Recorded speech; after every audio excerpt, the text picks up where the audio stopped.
A Chicago school cafeteria worker pleaded guilty to stealing $1.5 million in chicken wings. In case you were wondering, that translates into 11,000 cases of chicken wings. The woman's name is Vera Liddell. She's 68 years old, and she worked as the food service director for the Harvey School District. They charged her with theft, of course. They also charged her with operating a criminal enterprise. Now, according to officials, the scheme began in 2020 and it lasted 2 full years. Now, during that time, uh, they say she ordered 11,000 cases of wings from the school's food service provider. And then she would use the school's van to pick up the wings and transport the wings to, we don't know. Literally don't know where the wings went. We know they ain't go to the school. No, no caballo, gallo, pollo. Pollo, see. Miss Vera, I'm gonna call her Miss Vera because it's a 60-year-old black lady. Miss Vera got caught during a routine audit where the annual budget exceeded $300,000. It raised some eyebrows, and when officials saw it was chicken wings, they knew something was crazy because I don't know about y'all, but no school in the country that I know, no public school, chooses to feed kids chicken wings. Why? Because they have bones in them. You can't feed kids chicken wings because they can choke and things like that. You get boneless chicken breasts, or no, not chicken. You get chicken fingers. You know, all the school lunch stuff, but you don't get chicken wings. So it's like, how did we somehow lose 11,000 cases of chicken wings? Can we bring this tweet up, man? It's actually quite funny. NFL star Chris Jones, defensive tackle for the Kansas City Chiefs, he saw the story on X, formerly Twitter, and he offered to pay for the wings so that this woman could be free. He said, "I'll pay for the wings that she stole to get her free." First of all, shout out to Chris Jones. Free black women, free black people, free all political prisoners, free all prisoners, because I'm an abolitionist. This ain't a political prisoner, except to the extent that all of us are if we locked up in this country. But this woman stole 11,000 chicken wings. And they didn't just get her for the theft. They got her, I think they hit her with the RICO. They hit her with the RICO. They said you were running a criminal enterprise. Now, y'all might say, well, how is this a criminal enterprise? Well, it actually is. If you're actually taking food, embezzling it from this company, and then you got a transport van, you're stealing the van, and you are it's not necessarily RICO, but it's certainly a criminal enterprise. You then steal the wings, and then you're the plug, or she's literally the plug. Imagine if this were cocaine, or imagine she was stealing OxyContin at a hotel, at a hospital rather. We wouldn't be saying this wasn't. So she's stealing 11,000 chicken wings, and she's giving them to somebody to sell.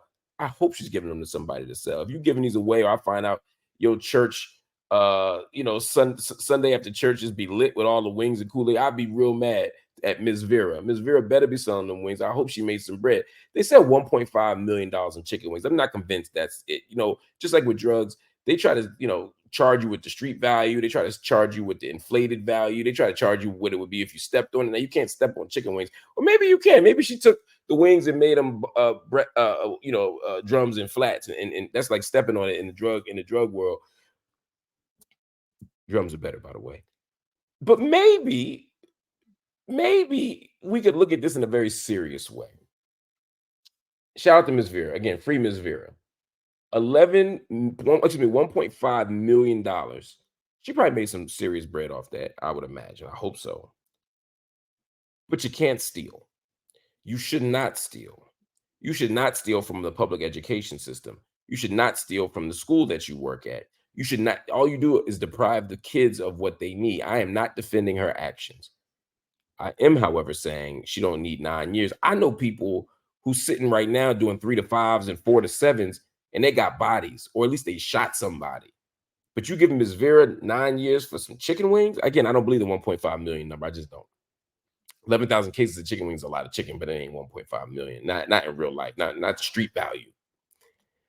Anyway, what do we do with somebody like Ms. Vera, especially as an abolitionist? I think she should be made to pay it back. I think she should be made to make this thing whole. I think there should be some accountability. But $1.5 million in chicken wings, you can't just put it up in the feds or in a state prison for 9 years for that. It shows you how out of whack our criminal legal system is as well. I mean, why is this a priority? Why are we locking them up for 9 years for this when there are corporate white collar criminals who get 1 year, 2 years, 6 months for stealing or embezzling millions, if not billions of dollars? Let's just have an even playing field. I'm an abolitionist. Again, I don't want these prisons to be the primary way we resolve these issues. But if it is, we ain't starting with Miss Vera. I hope my man is able to effectively pay off her debt. At least the restitution part is done. But again, they got her for running a criminal enterprise. So even if you pay off the debt, you can't rob a bank and say, "Well, I'll pay it back and then don't send me to prison." She's still gonna get that time. But I hope Miss Vera don't get too much time. I stand with Miss Vera. I hope she does. I hope she gets no time and she gets some other accountability restorative process. Shout out to Miss Vera. I want to know I was not familiar with your game, Miss Vera. I want to know how you were able to smuggle this. I want to know how you were able to develop this plan without anybody noticing. This is the genius of black people, man. We've been doing it forever. I just hope we can use it for some other ends, like our liberation. But maybe Miss Vera was getting liberated with them $1.5 million in chicken wing earnings. Miss Vera might be she might be killing the game in a way we don't even appreciate. Anyway, I'm not surprised this happened in Chicago of all places. Miss Vera, shout out to you. Everybody, let's revamp this criminal justice system. Let's revamp this criminal legal system. Ain't no justice in it. And let's figure out how we can create situations where people don't have to fence chicken wings in order to survive. Let's figure out how we can create a world where people don't need to steal because they work in a service job that doesn't meet their needs with a living wage. Let's figure out how we can hold people accountable. So even and teach responsibility and a duty to others, so that even against the backdrop of an unequal and unfair world, people don't steal from the vulnerable and try to use that as an excuse because we can't defend the indefensible. Let's act right, let's do right, but let's create a just world at the same time.